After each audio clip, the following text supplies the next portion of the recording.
2025的夏天，做了以前不敢想象的事。夏季的台湾，哇塞！我在纽西兰滑雪。落幕平安下庄。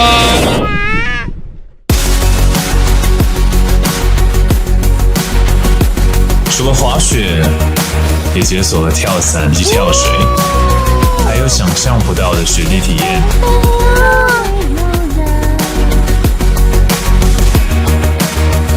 因为去年夏天，我体验到了截然不同的夏季人生。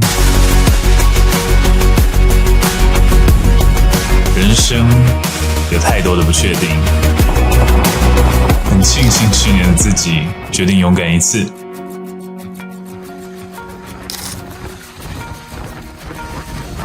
2026南半球滑雪团，轮到你喽！